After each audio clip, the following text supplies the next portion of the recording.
Hello guys, मेरा नाम है गगन एंड स्वागत है आपका ऑनलाइन क्लासेस में। तो चलिएगा, आज हम कुछ क्वेश्चंस लेके आए हैं एक्सरसाइज 5.12 के।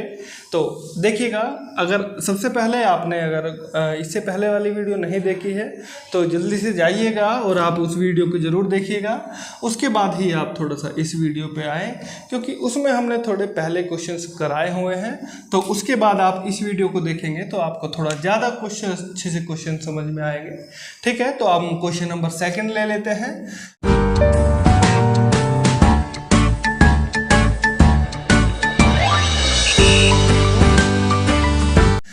अगर आपने कंसेप्ट सीख लिया तो आप कंसेप्ट के बेस पे आप पूरा चैप्टर बना पाएंगे। बहुत ही इजी है और इन क्वेश्चन के ऊपर आपके लैंग्वेज वाले कुछ क्वेश्चंस भी बनाए हुए हैं, तो आप वे भी खुद से सोल्व कर सकते हैं। और फिर भी आपको लगता है कि आपको फिर भी डाउट रह जाता है तो आप हमें बताइएगा, हम उस पर एक नई वीडियो भी बना देंगे।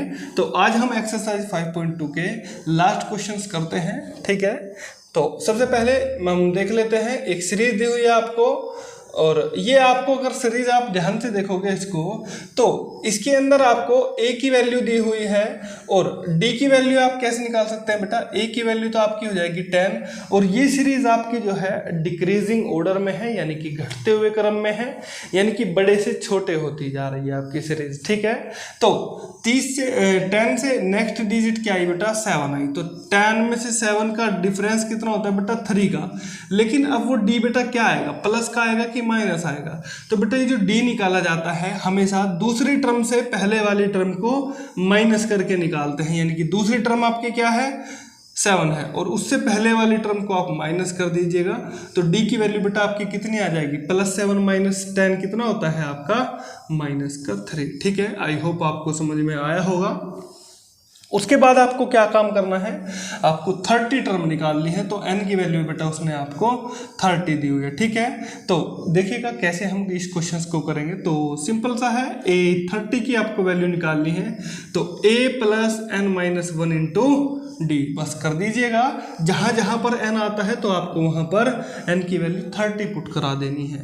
तो a की वैल्यू कितनी है बेटा, 10 है आपकी, प्लस n की वैल्यू कितनी है बेटा, 30 है। तो 30 में से 1 माइनस होंगे तो कितना बचेगा, 30 - 1 होते हैं बेटा 29, और d की वैल्यू कितनी दी हुई है, -3। तो a 30 कितना आ जाएगा, a 30 आ जाएगा आपका 10 + 29 बचेगा, और 29 की आप -3 में मल्टीप्लाई करेंगे तो कितना आ जाएगा, ये हो जाएगा आपका 10 + 9 3 जो होता है आपका बेटा 27 का आ जाएगा 7, और 2 हो जाएगा आपका कैरी। तो 3 2 जा 6, और 6 और 2 कितना होता है बेटा 8, तो आ जाएगा आपका -87। ठीक है, अब आपको प्रॉब्लम आती है, सर ये यहाँ पर प्लस लगाएंगे कि माइनस लगाएंगे। तो बेटा सबसे पहले जो ब्रैकेट लगा होता है उसको ब्रैकेट में ही रहने देना है। आपको क्या रहने देना है, ब्रैकेट के अंदर ही आपको डिजिट को रहने देना है। ठीक है, तो अब ये जो आपको प्लस लिखा हुआ है बेटा, अगर यहाँ पर माइनस होता, क्या होता, माइनस होता, तो बेटा अंदर के साइन आपके चेंज हो जाते हैं। बट यहाँ पर माइनस नहीं है तो बेटा आप इस प्लस को हटा सकते हो बेझिझक होकर। ठीक है, हाँ, तो बिना टेंशन के आप हटा सकते हैं। तो प्लस का 10 और माइनस का 87 कितना हो जाएगा, -77। ठीक है, आई होप क्वेश्चन आपको समझ में आ गया होगा। तो इसकी बेटा 30 टर्म कौन सी आएगी, 30 टर्म आएगी इसकी -77। ठीक है, आई होप क्वेश्चन आपको समझ में आया होगा। तो नेक्स्ट क्वेश्चन की ओर चलते हैं अपने। नेक्स्ट क्वेश्चन में थोड़ा सा आपको फ्रैक्शन वाले क्वेश्चंस में भी थोड़ी सी प्रॉब्लम हो जाती है कभी कभी, तो बट आपको प्रॉब्लम नहीं लेनी है। अगर आपका बेसिक कंसेप्ट क्लियर है तो बेटा आप कोई भी क्वेश्चन बड़े ही आसान तरीके से बना लेंगे। लेकिन अगर आपने बेसिक कंसेप्ट ही नहीं सीखा है देन आपको जो है प्रॉब्लम आती है क्वेश्चंस को सोल्व करने में। ठीक है, तो देखिएगा जरा, सबसे पहले a की वैल्यू बेटा कितनी दी हुई है, a की वैल्यू दी हुई है आपकी -3। तो बेटा d की वैल्यू कैसे निकालते हैं बेटा, पहले वाली दूसरे वाली डिजिट को लिख लो। तो दूसरे वाली डिजिट कितनी है बेटा आपकी, -1/2, और उसमें से आपको माइनस करना है, माइनस का साइन आपको लगाना पड़ेगा, ये बात आपको ध्यान रखनी है। ठीक है। उसके बाद आप इसके अंदर दूसरी डिजिट डालेंगे। कौन सी डालेंगे बेटा? दूसरी में से आप पहले वाली को माइनस करेंगे, ठीक है, या तीसरी में से दूसरे वाली को माइनस करेंगे, या चौथी में से तीसरे वाली को, यानी कि कोई भी डिजिट होगी उससे पहले वाली डिजिट को आप उसमें से माइनस कर देंगे, ठीक है। तो कर दीजिएगा जरा। तो -1/2 में से -3 को माइनस करना है। किसको माइनस करना है बेटा? -3 को। अगर ब्रैकेट लगा हुआ है, क्या लगा हुआ है बेटा?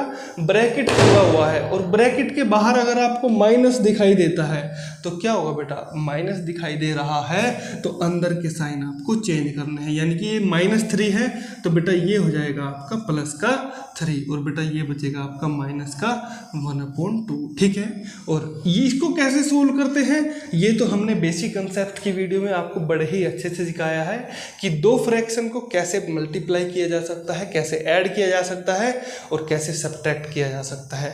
अगर आपने भी 20 बेसिक कंसेप्ट की वीडियो नहीं देखी है तो आपसे रिक्वेस्ट है कि आप उनको भी जाके ज़रूर देखें, और उसके बाद फिर आप इन क्वेश्चन को सोल्व कीजिएगा, ठीक है। तो सबसे पहले आपको एलसीएम लेना होता है। 2 और 1 का एलसीएम बेटा कितना होगा? 2 हो जाएगा। तो 2 से आप 2 को डिवाइड करेंगे बेटा कितना आएगा? 1 आएगा, और फिर 1 के ऊपर हो जाएगी मल्टीप्लाई। तो 1 की 1 में मल्टीप्लाई करोगे बेटा कितना आएगा? 1 ही आएगा माइनस का, ठीक है। तो प्लस आपको लगा लेना है क्योंकि प्लस ऑलरेडी लगा हुआ है। तो 1 से बेटा 2 को डिवाइड करेंगे 2 आएगा, और 2 की फिर ऊपर 3 में हो जाएगी मल्टीप्लाई। तो 2 3 जा कितना हो जाएगा? 6 हो जाएगा। तो डी की वैल्यू आ जाएगी बेटा -1 + 6 कितना होता है? 5/2, ठीक है। तो डी की वैल्यू कितनी आ गई आपकी? 5/2, ठीक है। ए की वैल्यू है आपकी -3। तो अब आपको क्या निकालना है बेटा? 11th टर्म निकालनी है। क्या निकालनी है? A11 की वैल्यू निकालनी है। तो सिंपल सा फॉर्मूला रख दीजिएगा। A प्लस अगर 10D भी कर देंगे आप तो भी बेटा बात बन जाएगी, ठीक है। तो A की वैल्यू कितनी है बेटा? -3। कितनी है जी? -3। D की वैल्यू कितनी है बेटा? D की वैल्यू है आपकी 5/2। तो बेटा 2 से इसको डिवाइड कर दो। 2 5 जा 10 और 5 5 जा 25। कितना हो जाएगा? 25। और बेटा ये है आपका -3। तो 25 - 3 कितना हो जाएगा बेटा? 25 में से 3 माइनस कर देंगे तो आपका बचेगा +22। तो A11 की वैल्यू कितनी हो जाएगी? A11 की वैल्यू हो जाएगी आपकी 22, ठीक है। आई होप क्वेश्चन आपको समझ में आ गया होगा। अब थोड़े से कभी कभी वो क्या काम करता है बेटा? आपसे मिसिंग नंबर दे देता है। क्या दे देता है जी? मिसिंग नंबर दे देता है। तो मिसिंग नंबर निकालना भी बहुत ईजी है। अगर आप थोड़ा सा अगर कंसेप्ट को सीख लेंगे तो फिर आसान तरीके से आप क्वेश्चन को सोल्व कर पाएंगे, ठीक है। तो देखिएगा जरा कैसे हम इस क्वेश्चन को सोल्व करते हैं।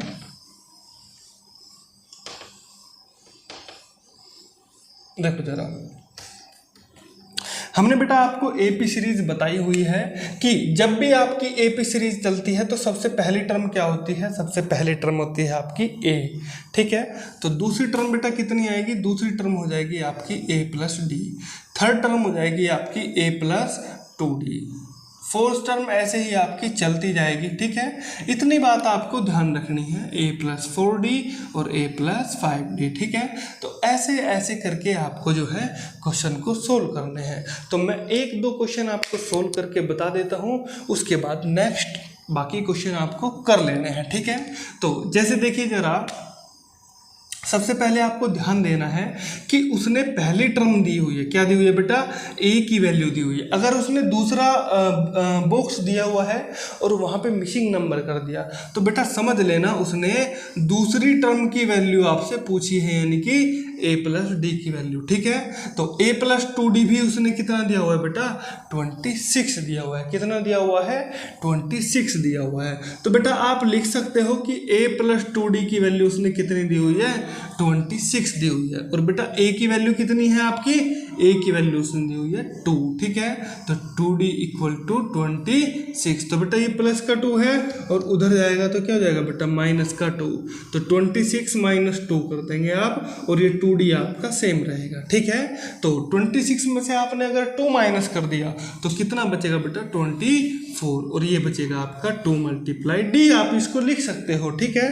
तो डी की वैल्यू कितनी आएगी यहाँ से बेटा 2 मल्टीप्लाई में है, तो अगर इधर जाएगा नीचे तो ये आ जाएगा आपका डिवाइड में। तो बेटा 2 से आप इसको कैंसिल करोगे तो कितना आ जाएगा, ये 12 बार में डिवाइड हो जाएगा। आप इसको डिवाइड करके देख लेंगे, ठीक है। डिवाइड करना तो आपको आना चाहिए, और अगर नहीं आता है तो हमने 20 वीडियो जो है बेसिक कंसेप्ट की बनाई हुई है, उसमें भी हमने बताया हुआ है कि डिवाइड को कैसे करते हैं, ठीक है। तो अब आपसे पूछा है उसने a प्लस डी की वैल्यू, तो बेटा a कितना है आपका 2 है, तो 2 रख दीजिएगा, प्लस d कितना है बेटा 12 है, तो बस 12 कर दीजिएगा। तो 12 प्लस 2 कितना हो जाएगा बेटा 14। तो सेकंड टर्म आपकी कैसे निकल के आएगी, सेकंड टर्म हो जाएगी आपकी 14। तो ऐसे आपको ध्यान रखना है बेटा, जैसे मैं लास्ट क्वेश्चन करके दिखा देता हूँ और एक ये वाला क्वेश्चन कर देता हूँ, तो बाकी के क्वेश्चन आपको जो है खुद करने हैं, ठीक है। इतना आपको ध्यान रखना है, क्योंकि थोड़ी ट्राई तो आपको भी करनी पड़ेगी, तभी तो आप कुछ सीखेंगे। अगर सारे क्वेश्चन हम कर देंगे तो बेटा आप क्या करोगे, है ना। तो थोड़ा सा आपको भी कष्ट करना है और कंसेप्ट को सीखना है, ताकि आप थोड़ा सा अपना दिमाग भी लगा पाए, है ना। तो बिल्कुल सिंपल हो जाएगा अगर आप थोड़ा सा अपना दिमाग का यूज करेंगे।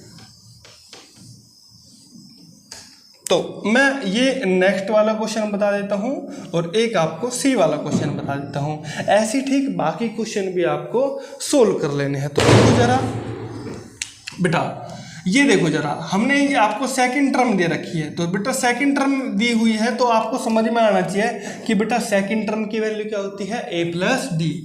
बेटा ये थर्ड टर्म उसने फाइंड करवाई है, तो थर्ड टर्म भी आपको पता होनी चाहिए क्या होती है, a प्लस 2d, ठीक है। और ये आपकी है फोर्थ टर्म, तो फोर्थ टर्म कितनी है बेटा, a प्लस 3d। तो बस आपको इसको लिख लेना है कि a प्लस डी की वैल्यू बेटा कितनी दी हुई है, उसने 13 दी हुई है, और a प्लस 3d की वैल्यू कितनी दी हुई है, a प्लस 3d की वैल्यू उसने दी हुई है 3। तो बस कुछ नहीं करना, अब तो क्वेश्चन सोल्व हो गया। बस 2 ही लाइन का क्वेश्चन था, ये आपका क्वेश्चन सोल्व है। अगर इतनी बात आपको समझ में आ गई है तो क्वेश्चन में अब कुछ नहीं रहा, ठीक है। तो इसको इक्वेशन 1 मान लीजिएगा और इसको इक्वेशन 2 मान लीजिएगा। तो 1 में से आप 2 को क्या कर देंगे बेटा, माइनस कर देंगे। जब भी माइनस करते हैं तो बेटा हमेशा आपके साइन चेंज हो जाते हैं। ये अगर प्लस का a है तो बेटा ये हो जाएगा माइनस का a, ये प्लस का 3d है तो ये हो जाएगा माइनस का 3d, ये प्लस का 3 है तो ये हो जाएगा बेटा माइनस का 3। अब बताओ जरा, ये प्लस का a है और ये माइनस का है, तो क्या बेटा कैंसिल नहीं हो जाएंगे? आप कहोगे सर बिल्कुल हो जाएंगे कैंसिल। तो ये आपका प्लस का 1d है और बेटा ये आपका माइनस का 3 है। तो मैं आपसे पूछूं कि +1 और -3 कितना होता है, आप कहोगे सर माइनस का 2 होता है। अब देखो d भी था तो बेटा d आपको लगाना है, तो माइनस का ये आ जाएगा आपका 2d, क्या आ जाएगा माइनस का 2d, ठीक है। ऐसे ही आपको क्या करना है, +13 और माइनस का 3, तो 13 में से 3 माइनस होंगे तो बेटा कितना बचेगा, 13 में से 3 माइनस होंगे तो आपका बचेगा 10, ठीक है। अच्छा, तो d की वैल्यू बेटा यहाँ से कितनी आएगी, -2 बेटा मल्टीप्लाई में है d के साथ, तो बेटा उधर जाएगा तो बेटा -2 डिवाइड में चला जाएगा, ठीक है। तो 2 से अब आप इसको कैंसिल कर देंगे तो कितना आएगा 5। अब बेटा इस माइनस को आप यहाँ लगाओ, ऊपर लगाओ या नीचे लगाओ, उससे कोई फर्क नहीं पड़ेगा। तो इतनी भी बात आपको समझ में आनी चाहिए कि माइनस को आप कहीं पर भी लगा सकते हो, उससे कोई फर्क नहीं पड़ेगा। बेटा अगर d की वैल्यू -5 आ गई तो इक्वेशन फर्स्ट में रख के या सेकंड में रख के कोई सी भी इक्वेशन में रख दीजिएगा, a की वैल्यू आपको फाइंड कर लेनी है। तो कैसे फाइंड करोगे बेटा, a प्लस डी की वैल्यू उसने दे रखी है आपको, a प्लस डी की वैल्यू उसने दी है आपको 13, ठीक है। तो d की वैल्यू बेटा कितनी है -5, तो a प्लस डी की वैल्यू कितनी है बेटा -5, तो इक्वल टू 13। तो बेटा हमने आपको बताया था कि अगर ब्रैकेट के बाहर प्लस है तो उसकी वैल्यू नहीं होती है, लेकिन अगर यहाँ पर माइनस होता तो आप क्या करते, बताओ ज़रा क्या करते, हाँ बोलो, हाँ आप क्या करते बेटा, अगर माइनस होता तो साइन को आपको कर देना था चेंज, ठीक है। तो माइनस नहीं है तो बेटा उसको आप हटा दीजिएगा, ये खाली आपका बचेगा -5, ठीक है। तो -5 बेटा अगर दूसरी साइड लेके जाओगे तो क्या हो जाएगा, ये हो जाएगा आपका +5। तो 13 में आप +5 कर देंगे तो कितना आ जाएगा, आपका आ जाएगा बेटा 18। कितना आएगा जी 18। अब बस अब किसकी वैल्यू पूछी है उसने, a की वैल्यू पूछी है, तो बता दो ना जरा 18 होती है ए की वैल्यू।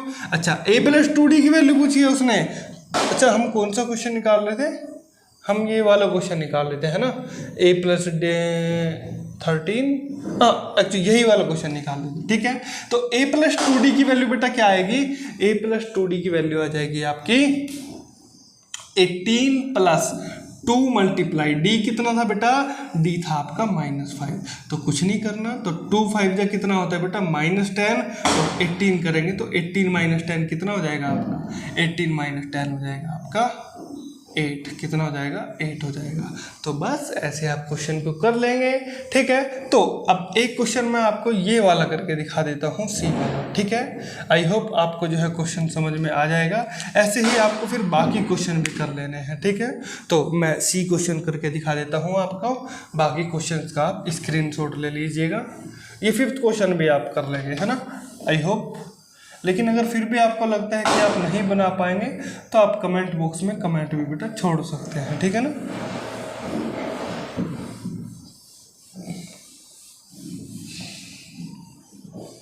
देखो जरा और बड़े ध्यान से देखना, क्योंकि अगर थोड़ा सा भी आप मिस हो गए तो क्वेश्चन बिल्कुल भी समझ नहीं आएगा, है ना। अब देखो जरा ध्यान से बेटा, a की वैल्यू कितनी दी हुई है, 5 दी हुई है। तो ये किसकी वैल्यू होगी, a+d की वैल्यू। ये किसकी वैल्यू होगी, a+2d की। और ये किसकी वैल्यू होगी, a+3d की वैल्यू होगी, ठीक है। इतना आपको समझ में आना चाहिए। अगर कोई भी उसने लाइन में सीरीज में दी हुई है, AP सीरीज दी हुई है, तो वो हमेशा क्या होगी, a+d, a+2d, a+3d, a+4d। ऐसे अगर 10 टर्म पूछ लेता तो 10 से कम क्या होता है बेटा, 9, तो 9d कर देते। तो a में क्या कर देते, 9d कर देते, ठीक है। ये हमने एक्चुअली आपको बेसिक कंसेप्ट में बताया हुआ है कि सबसे पहले जो हमने बेसिक क्लास इसकी ली थी उसमें हमने सब कुछ आपको क्लियर किया हुआ था, ठीक है। तो a की वैल्यू बेटा कितनी है, 5 है। तो आपको a+3d की वैल्यू दी हुई है, तो बेटा a+3d की वैल्यू लिख लो ना जरा। 9 में 2 की मल्टीप्लाई करो, 9 2 जा 18, और 18 में 1 प्लस कर दो बेटा कितना आएगा, 19/2, ठीक है। और a की वैल्यू कितनी है बेटा, 5। तो पास कर दीजिएगा जरा क्वेश्चन को। 19/2, 5 बेटा उधर जाएगा तो माइनस का हो जाएगा, क्या हो जाएगा जी, माइनस का। तो बेटा 19/2 -5। इसको कैसे सोल्व करेंगे अपन, कुछ नहीं करना है आपको, इसके नीचे 1 मान लीजिएगा और बस एलसीएम ले लीजिएगा 1 और 2 का। कितना आएगा, 2 आ जाएगा, आपको पता है बिल्कुल। तो 2 से बेटा 2 को डिवाइड करेंगे, कितना आएगा, 1 आएगा। और 1 को ठीक 19 में मल्टीप्लाई कर देंगे तो 19 ही आएगा। 1 से 2 को डिवाइड किया तो 2 आया, और 2 की बेटा 5 में मल्टीप्लाई की तो 10, ठीक है। तो 3d = कितना आ जाएगा बेटा, 19 - 10 कितना, 9/2। अब ध्यान से देखना जरा, ये अगर 3 मल्टीप्लाई में है तो क्या इधर आके डिवाइड में नहीं आना चाहिए। आप कहोगे सर बिल्कुल ले आएंगे। तो 3 से अगर आप 9 को डिवाइड कर दोगे तो कितना आएगा, 3। तो बेटा d की वैल्यू कितनी आ गई, 3/2। बेटा 3/2 का मतलब क्या होता है, 3 का हाफ। इसको आपको पता होना चाहिए कि 3 का हाफ कितना होता है। 3 का हाफ होता है 1.5। कितना होता है, 1.5, यानी कि 1.5 भी आप उसको बोल सकते हैं, ठीक है। अब जिसकी वैल्यू पूछी है तो बस निकाल दीजिएगा, 5 + 3/2, ठीक है। तो एक तो आ जाएगा आपका ये बॉक्स, इसके नीचे 1 मान लीजिएगा। अच्छा अगर आपको ऐसा भी समझ नहीं आता तो एक थोड़ा सा और छोटा तरीका बता देता हूँ। ये जो 1 और 2 लिखा हुआ है उसका एलसीएम बेटा हमेशा बड़ी डिजिट आती है। क्या आती है, जो भी 1 और 2 में बड़ा है उसको ले लो। क्या ले लो, जो बड़ा है उसको ले लो, ठीक है। 2 की इधर मल्टीप्लाई कर दो, 2 5 जा 10, प्लस 3 की इधर मल्टीप्लाई कर दो, 3 1 जा 3। तो बेटा 10 और 3 कितना, 13/2, ठीक है। आप ऐसे भी क्वेश्चन को कर सकते हैं, बट ये क्वेश्चन आपको जो है हमेशा एलसीएम लेके सोल्व कीजिएगा, क्योंकि हमने बेसिक कंसेप्ट में आपको बेसिक तरीके भी बताए हैं। और जब आप उन बेसिक क्वेश्चंस को फॉलो करते हो, बेसिक कंसेप्ट्स को लगाते हो, तो एक दिन आप उनके क्या आपको महारत हासिल हो जाती है, और फिर आपको बेसिक कंसेप्ट भी आप बिल्कुल सेकंडों में आंसर लेके आते हो। बट ये चीज़ आपकी प्रैक्टिस पे डिपेंड करती है, ठीक है। है। तो a प्लस आ जाएगा बेटा आपका 2d, तो a की वैल्यू कितनी 5 प्लस 2 मल्टीप्लाई d कितना है बेटा 3/2। बेटा मल्टीप्लाई में कोई भी डिजिट अगर ऊपर नीचे सेम आ रही हो तो आप उसको कैंसिल कर सकते हो। जैसे बेटा 2 है और 2 मल्टीप्लाई में है आपस में ऊपर नीचे, तो कैंसिल कर सकते हो, ठीक है। तो ये बचेगा आपका 5 प्लस ये आ गया आपका 3, तो 5 प्लस 3 कितना बेटा 8 हो जाएगा आपका आंसर, ठीक है। आई होप क्वेश्चन आपको समझ में आ गया होगा। अगर क्वेश्चन आपको सारे के सारे एकदम अच्छे से समझ में आए हैं तो जल्दी से वीडियो को लाइक कर दीजिएगा, और अगर अभी तक आप हमारे चैनल पर नए हैं तो चैनल को सब्सक्राइब करना ना भूलें। Thank you for watching this video.